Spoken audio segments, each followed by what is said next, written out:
waladini kulli wa kafa billahi syahida. Asyhadu an la ilaha illallah wahdahu la syarikalah wa asyhadu anna Muhammadan abduhu wa rasuluh alladzi la nabiyya ba'dahu. Kita bersyukur pada Allah Subhanahu wa taala, para bapak jamaah sekalian. Mohon maaf agak sedikit pilek ini ya. Qadarullah.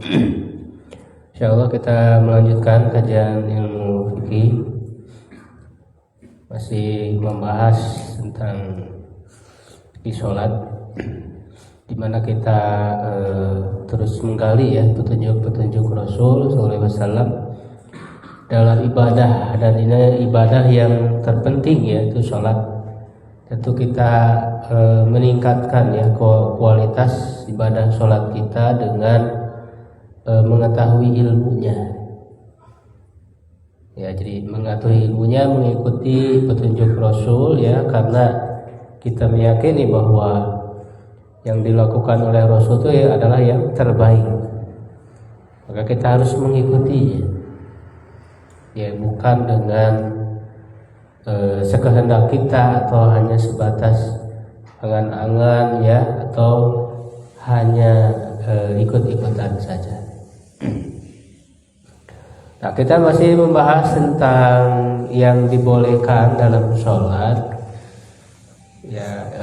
Ini berkaitan dengan perkataan ya. Kalau sebelumnya itu perbuatan ya, perbuatan atau gerakan yang boleh dilakukan dalam sholat. Nah, kalau sekarang ya apa saja ya perkataan atau ucapan ya yang keluar dari mulut ya, termasuk juga nanti suara ya yang keluar dari mulut yang dibolehkan. Yang pertama ya, ini yang disebut dengan al-fathu 'alal imam. Al-fathu itu secara bahasa ya fatah yang itu artinya membuka ya, maksudnya intinya adalah memberitahu ya ketika imam lupa dalam bacaan. Jadi imam lupa dalam bacaan, nah, sebagai makmum yang memang hafal ayatnya ya, itu memberitahu. Nah, memberitahu itu kan berarti imam itu membacakan, ngoreksi ya. Nah, itu boleh ya, secara umum itu boleh. Nanti kita ada bahas, ada dalilnya ya.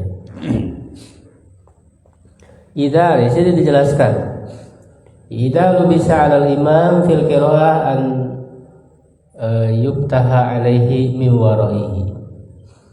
Apabila imam itu ya lubisa ya, lubisa itu artinya keliru ya, ataupun lupa ya, atau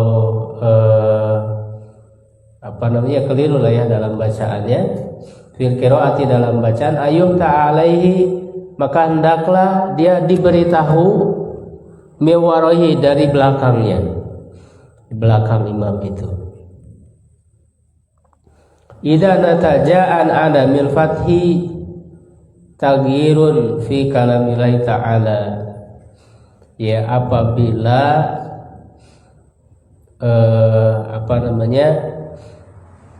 kalau ya tidak diberitahu, itu bisa menghasilkan atau mengakibatkan perubahan dalam firman Allah Ta'ala ya. Jadi apalagi kalau perubahan itu fatal gitu, itu merubah kalamullahnya fatal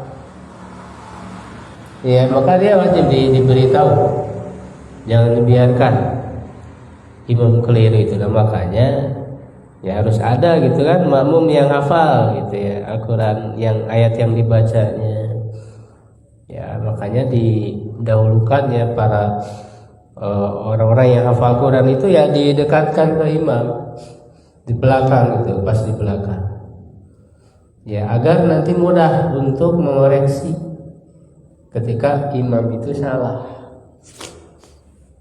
Nah, ini sebagaimana dalam hadis ya riwayat Abu Daud ya nomor 894, Ibnu Hibban ya, dan dengan sanad yang sahih ya insyaallah.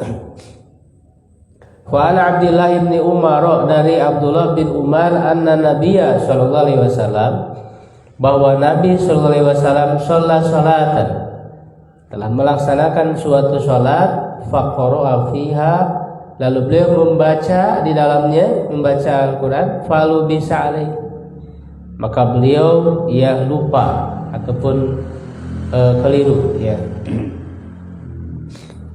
Nah, ini juga menunjukkan bahwa Rasul ya memiliki sifat kemanusiaan. Ya. Makanya kan Rasul ya pernah lupa, pernah keliru gitu. Ya, itu menunjukkan ada sifat kemanusiaan, tapi tidak mengurangi atau mencederai beliau sebagai Rasul yang maksum, yang dijaga oleh Allah. Justru adanya lupa, ya adanya keliru ini justru menjadi syariat. Jadi menjadi sebab Allah menurunkan, dia menjelaskan syariatnya. Jadi bagaimana nanti kalau lupa? Ya, kalau tidak langsung Rasul lupa, nanti tidak jadi contoh itu. Ya, sehingga dia menjadi contoh dan menjadi ketentuan syariat gitu. Bagaimana kalau imam itu lupa? Nah, ini pernah dialami langsung ya oleh Rasul. Karena memang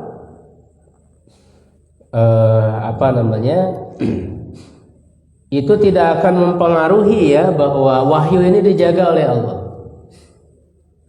Tidak akan mempengaruhi sifat lupa Rasul ya, kadang keliru.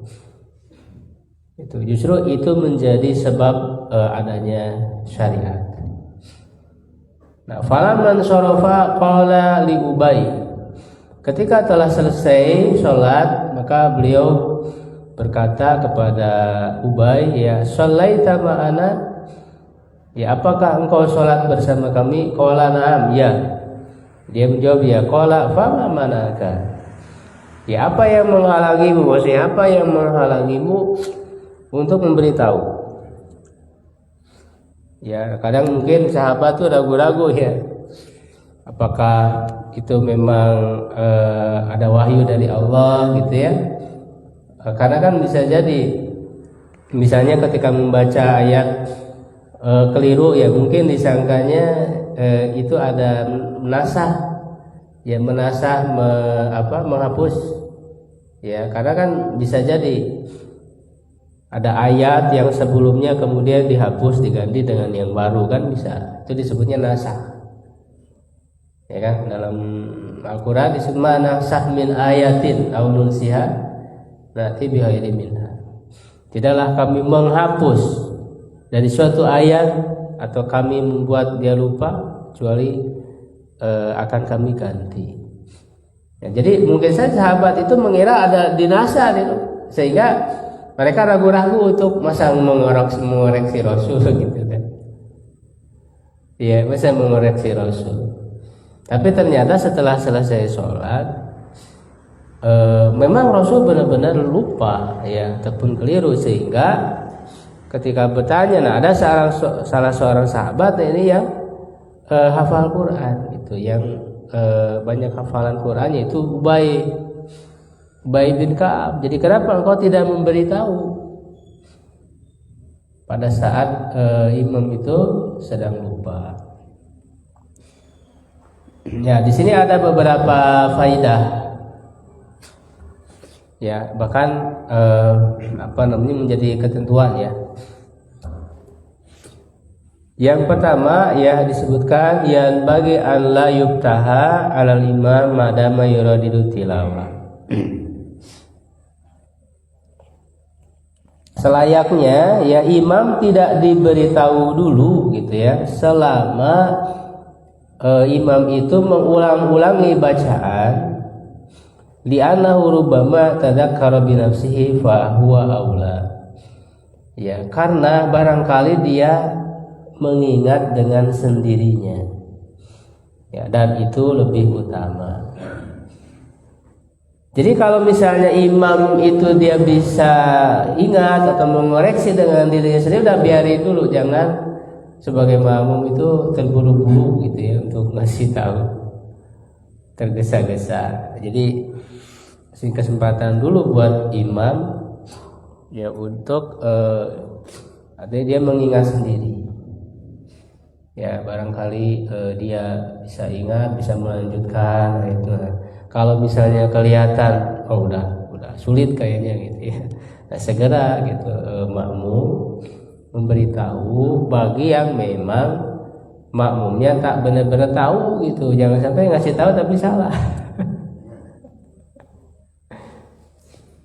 Ya ngasih tahu tapi salah. Jadi makmum harus benar yakin, ya benar-benar dia hafal. Jangan sampai gitu hanya sekedar ngasih tahu ya, tapi ngasih taunya malah salah gitu kan. Ya atau misalnya makmumnya benar dianggap salah. Apa imamnya benar bacaannya dianggap salah oleh makmum. Dikasih tahu. Ya atau misalnya imam itu dia berhenti dulu buat napas, dikiranya lupa. Ada ya kayak gitu kan. Jadi imamnya berhenti dulu gitu. Buat napas. Dikira lupa, dikasih tahu, dilanjutkan. Jadi imam harus lihat dulu gitu ya kondisi imam. Jangan tergesa-gesa sebagai makmum itu. Apalagi misalnya ada makmum yang cari-cari kesalahan imam. Dicari-cari itu nggak boleh.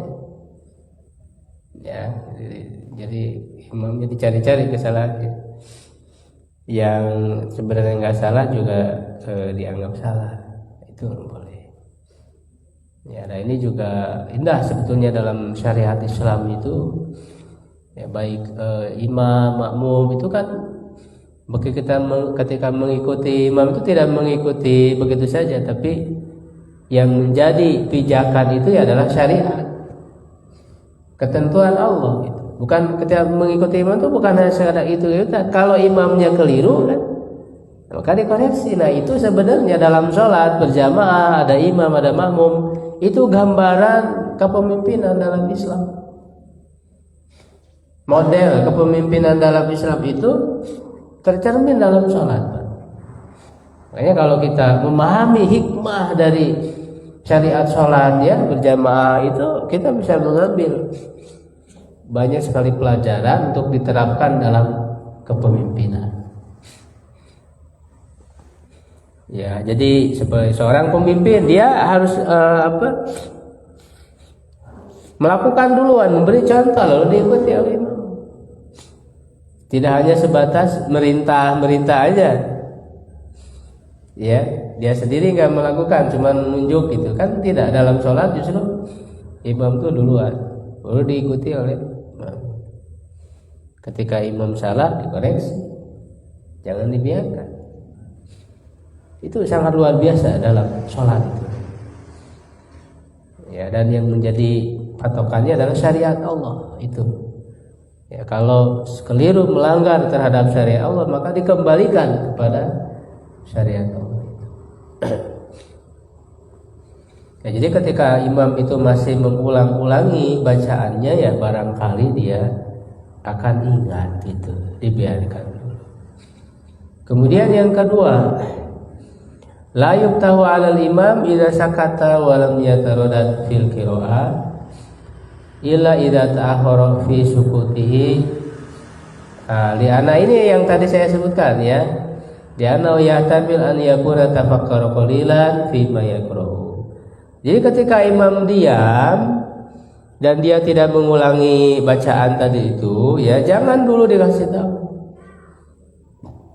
Ya, kecuali kalau diamnya lama, berarti itu menunjukkan lupa. Ya, kalau diamnya lama, nah ini lupa baru kasih tahu. Tapi kalau diamnya ya sejenak tunggu dulu ya, mungkin dia tadi bernapas atau mungkin dia masih berpikir gitu ya, untuk mengingat. Ya, barangkali dia ingat. Nah, kalau ternyata agak lama, nah baru kasih tahu. Yang ketiga, la yuftahu 'alal imam idza ahta'a fil qiraah ma lam yakun khata'an yughayyiru makna. Nah, tidak dikasih tahu imam itu apabila memang kekeliruannya tidak fatal, tidak merubah makna. Jadi kalau hanya keliru sedikit tidak merubah makna, ya itu ditolerir. Ya, ini sebagaimana dalam hadis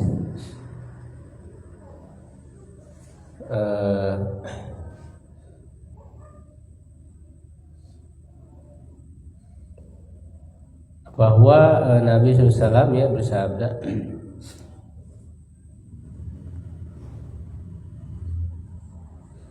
jadi kan ada mengucapkan ya ayat Ghafurur Rahima ya Samian Alima Aliman Samia malam tahtim ayat azab bi rahmah wa ayat rahmah bi azab. Ya, jadi memang ada yang akhirannya misalnya agak keliru lah gitu ya, agak keliru dalam akhiran ayat ya. Saya antara membaca apakah Ghafurur Rahima Samian Alima ya Aliman Samia, itu kan memang tidak fatal gitu ya perubahannya, jadi kadang masih ditolerir ya. Dan juga perlu diperhatikan juga bahwa dalam bacaan Quran itu kan ada beberapa riwayat qiraah. Nah, inilah pentingnya nanti mengetahui ya adanya ilmu qiraah ya, walaupun rata-rata yang banyak digunakan di Indonesia dan di negara-negara lain itu kan riwayat hafaz ya dari Asim. Jadi bacaan Quran yang kita baca yang biasa ya di Indonesia itu kan riwayat hafaz dari Asim. Jadi ada 10 ya yang terkenal, 10 imam qiraah yang tentu semuanya nyambung ke Rasul, asal dari Rasul. Tapi ada perbedaan bacaan Pak, yang disebut qiraah asyrah, qiraah yang 10. Ya, qiraah yang 10 itu diantaranya Asim. Ya, Asim ini orang Kufah ya, gitu. Yang dari Kufah itu ada 3 ya, ada Hamzah, ada Ali, ada Asim ya. Nanti ada dari imam penduduk Mekah ya, namanya Ibnu Katsir ya, imam penduduk Madinah ya, Nafi, dan sebenarnya ada 10 imam qiraah itu nanti perawinya ada 2. Perawinya ada 2 masing-masing ya. Kayak Asim yang meriwayatkan itu Hafaz dan Syu'bah.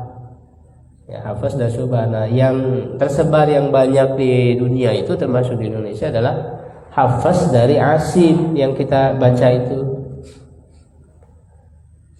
Nah, kalau orang yang sudah mempelajari qiraah, misalnya kita di perjalanan ya di masjid, yang memang di masjid itu biasa dibacakan juga dengan qiraah lain.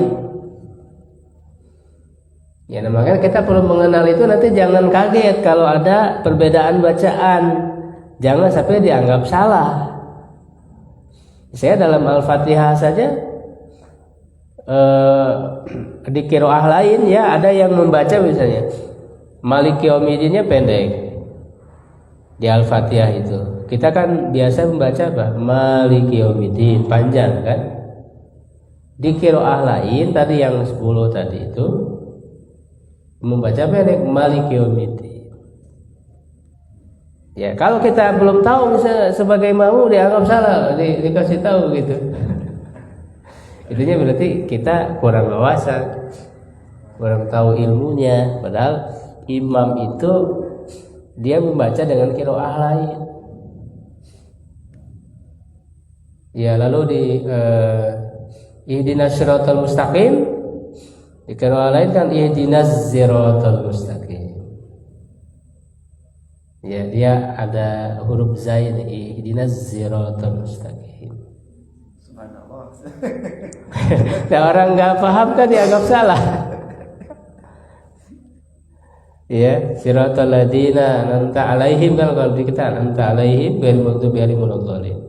Nanti di qiraah lain ada ya siratal ladzina an'amta alaihim ghairil maghdubi alaihim. Ada yang siratal ladzina an'amta alaihimu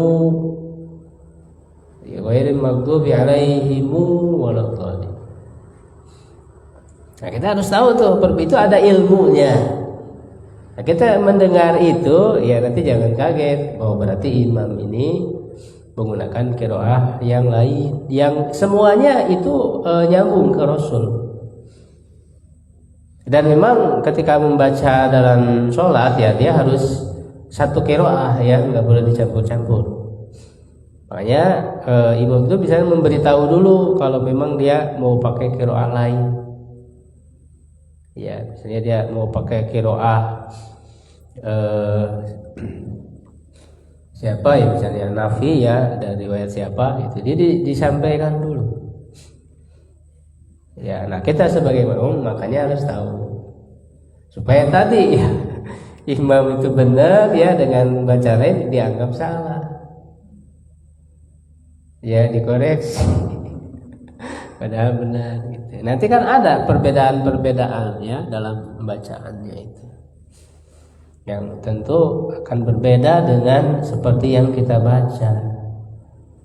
Ya, nah inilah sesuai dengan sabda Nabi kan dalam hadis ini sini juga disebutkan bahwa Quran ini diturunkan ala sab'ati ahruf. Di atas 7 huruf-huruf di situ maksudnya perbedaan. Ada perbedaan. Jadi ketika disampaikan kepada Nabi, dibacakan kepada Nabi dengan satu bacaan, lalu diturunkan lagi dengan bacaan yang berbeda. Itu ada ilmunya, ya, ada kuliahnya, ada jurusannya. Misalnya belajar di mana di Timur Tengah, ya, bahkan di Indonesia sudah mulai tentang masalah ilmu qiraah ini, mempelajari perbedaan-perbedaan bacaan yang semuanya sampai ke Nabi ya bersanad. Nah itu ilmu qiraah itu kita harus tahu ya, paling tidak tahu tadi bahwa Quran ini ya bisa dibaca dengan perbedaan bacaan. Kemudian yang berikutnya ya itu yang pertama ya tadi. Jadi boleh ya memberitahu ya ketika imam itu keliru dalam bacaan.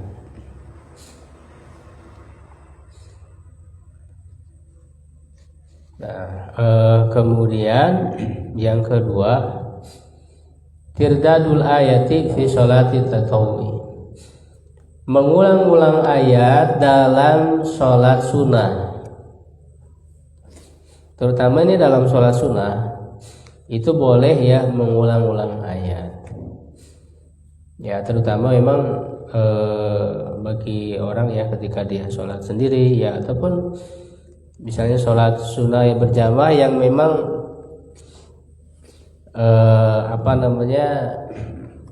jamaah itu ya udah siap ya untuk mengikutinya ya. Jadi tidak memberatkan lah ini.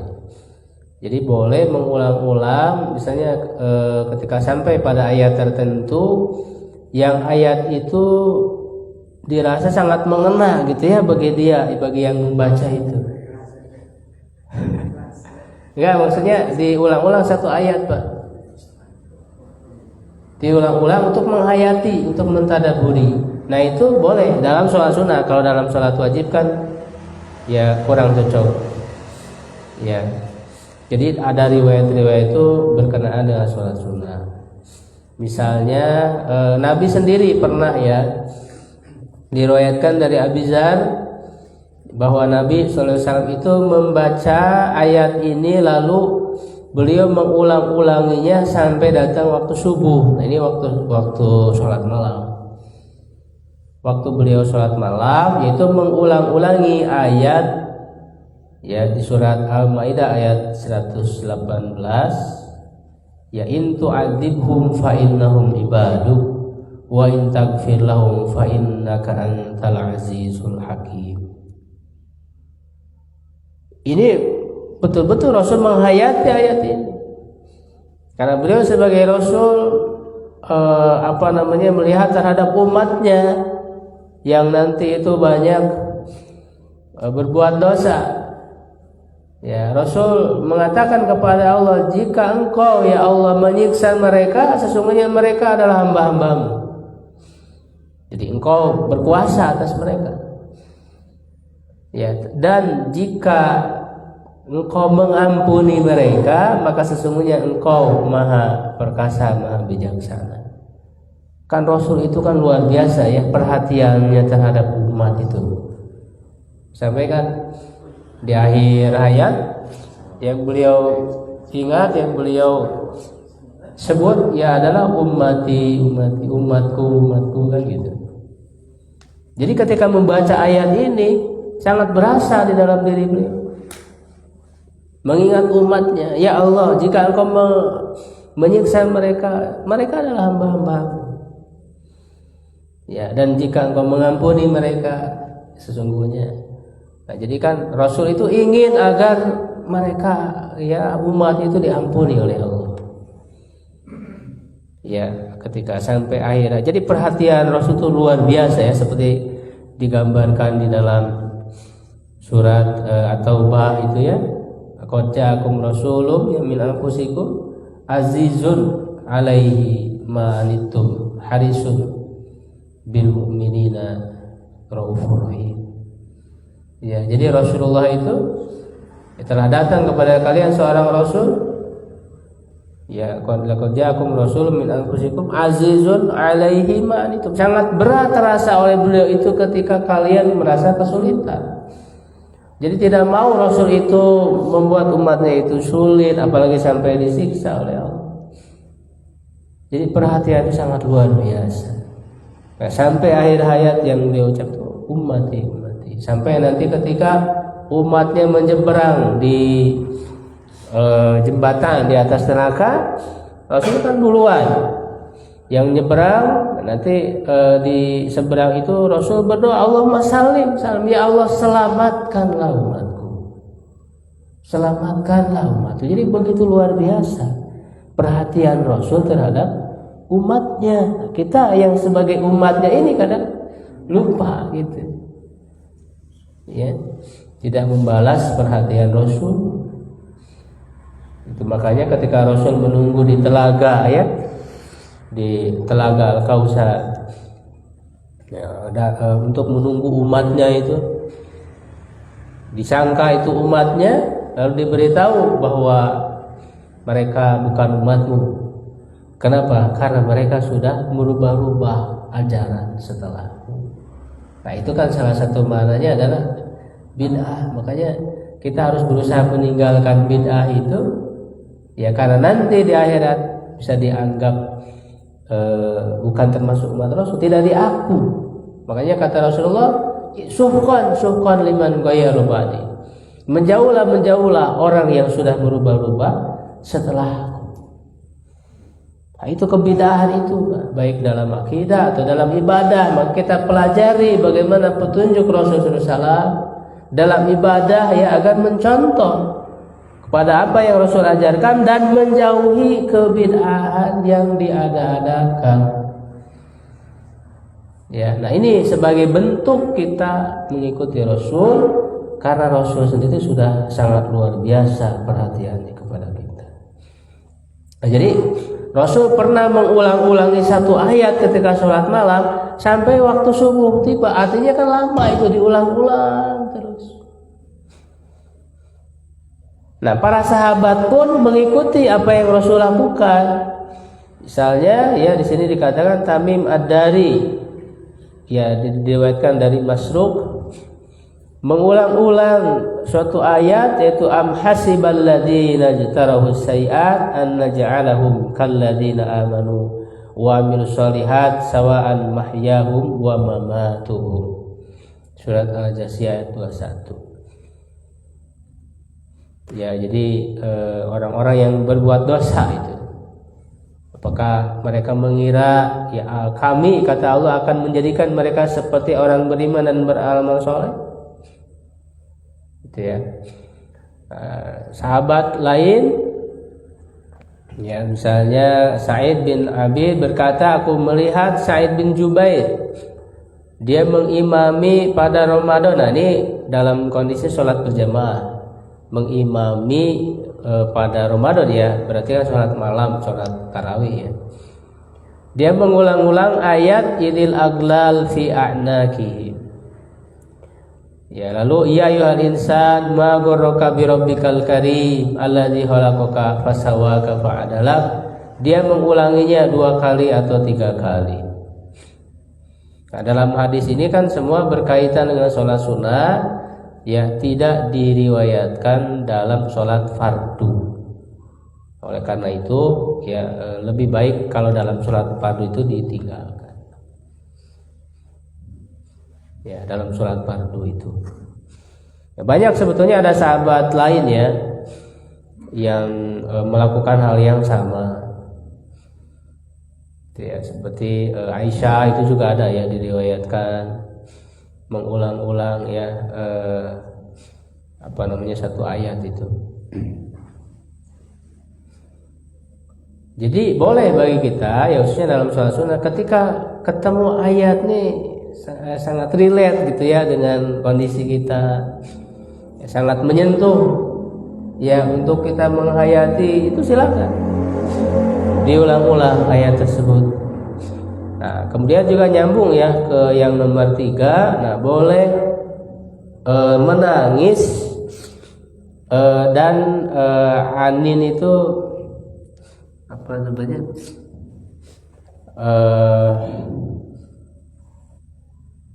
Menangis biasanya mengeluarkan suara tangisan. Ya, kalau menangis kan bisa tanpa suara ya. Jadi anin itu menangis dengan adanya suara. Nah, kalau memang itu alami, ketika dia sedih ya tadi misalnya menghayati ketika membaca ayat-ayat, ya lalu menangis dalam sholat, nah itu boleh. Ya, walaupun sampai mengeluarkan suara. Ya, menangisnya itu memang benar-benar alami gitu ya. Nah, jadi di sini dijelaskan menangis dalam sholat jika memang karena takut kepada Allah, mengingat surga, neraka dan yang lainnya ya, maka itu terpuji dan akan diberi pahala dan tidak membatalkan sholat sebagaimana dianggap oleh sebagian orang. Ya, begitu juga kalau misalnya karena sakit atau karena musibah, ya itu juga dibolehkan ketika dalam sholat itu ya. Nah, di antara dalil ya yang menunjukkan bahwa tidak batal karena menangis itu, misalnya Allah memuji ya orang-orang yang menangis seperti dalam firman-Nya di surat Maryam ayat 58, idza tutla alaihim ayatur rahman kharru sujjadan wa bukiyan. Apabila dibacakan pada mereka ayat-ayat Allah Ar-Rahman, mereka tersungkur dalam keadaan bersujud dan menangis. Nah, sujud itu kan dalam sholat. Artinya di sini dipuji oleh Allah. Kalau dipuji oleh Allah ya menunjukkan boleh dan tidak membatalkan sholat.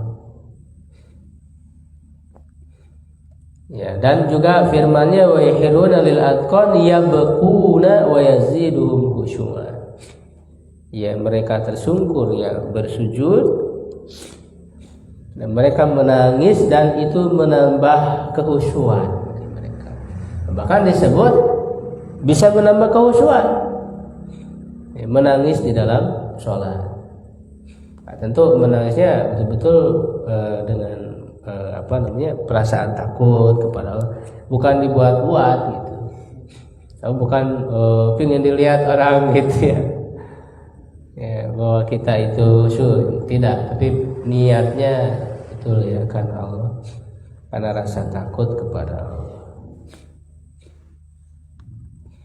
Tapi tentu ya berusaha ya tidak sampai kayak dengan suara yang keras ya, enggak gitu ya.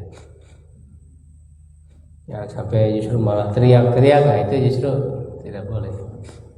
Ya, jadi kalau suara tangisannya alami ya itu ya dibolehkan.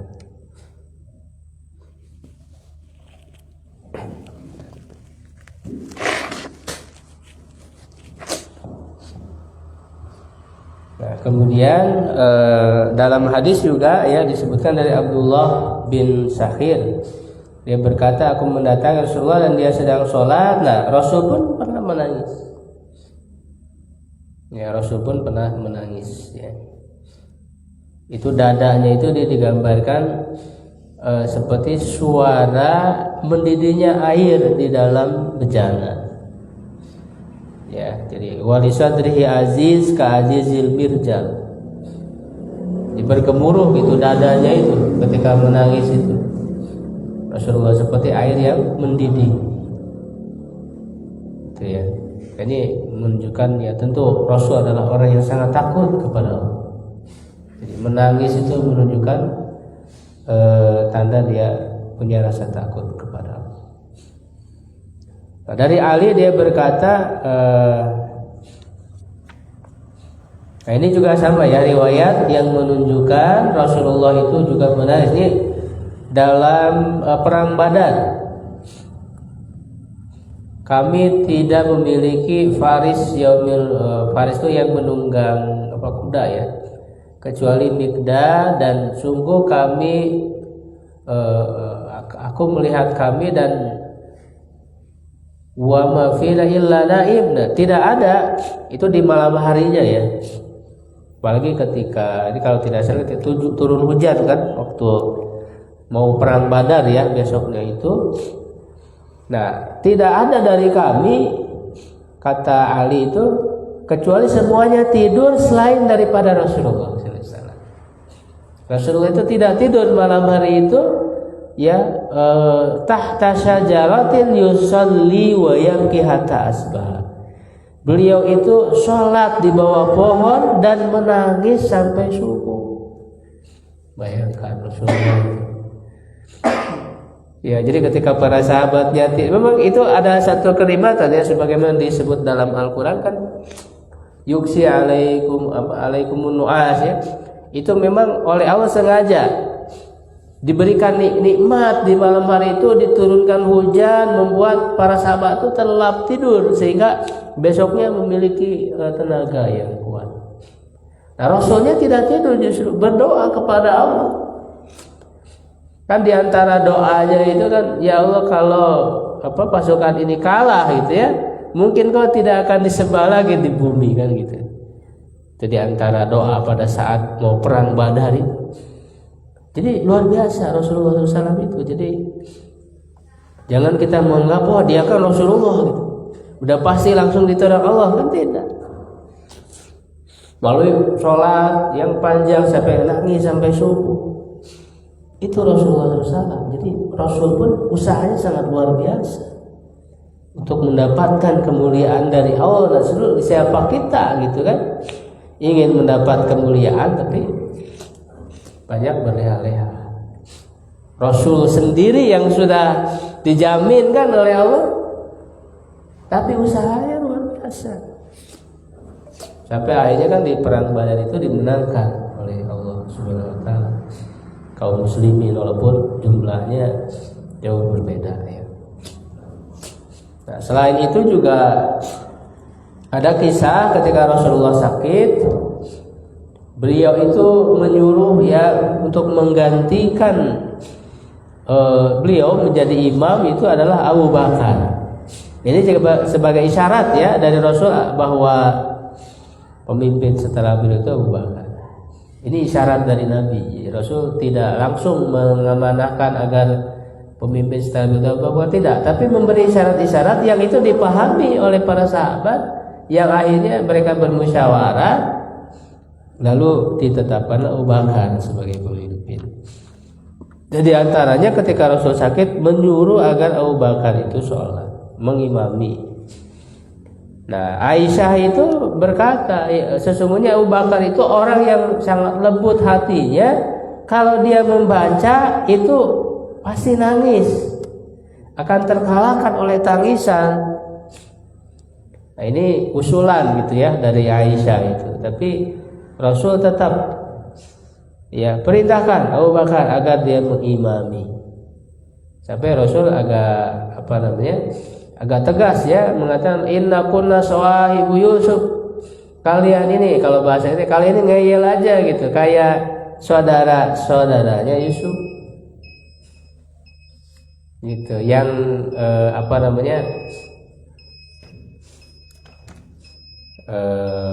dia tidak mengetahui gitu ya akhir atau tujuan Rasul memerintahkan itu. Nah, itu kan menunjukkan Abu Bakar itu menangis dalam sholat, itu dibolehkan. Termasuk juga riwayat Umar ya. Nah, ini Umar bin Khattab juga walaupun dia itu orangnya tegas ya, keras, itu kalau dalam sholat menangis. Ya, pernah ketika terjadi musibah ya, beliau membaca ayat bahkan juga mengulang-ulangi juga ya, inna ma'a ashku bathi wa husni ilallah. Sesungguhnya aku mengadukan musibahku dan kesedihanku kepada Allah. Ini kan perkataannya Nabi Yakub waktu diberi ujian oleh Allah. Nah, itu dihayati oleh Umar bin Khattab sampai beliau menangis. Gitu ya. Nah, itu kita masuk waktu, mungkin ada waktu untuk bertanya, silakan.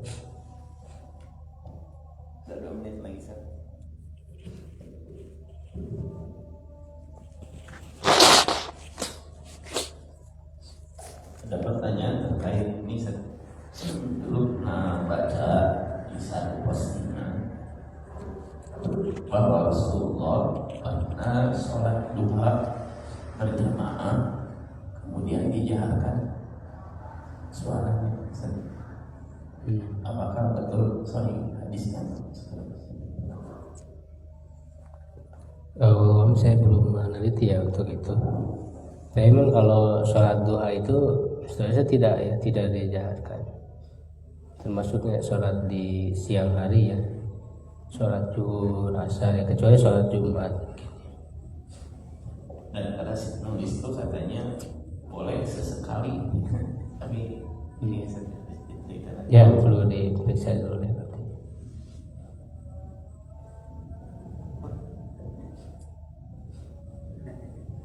Ya, di antara yang boleh juga berdehem ya, cuman tentu kalau ada kebutuhan atau memang nggak sengaja gitu ya, memang alami gitu ya, dibolehkan, tidak sengaja.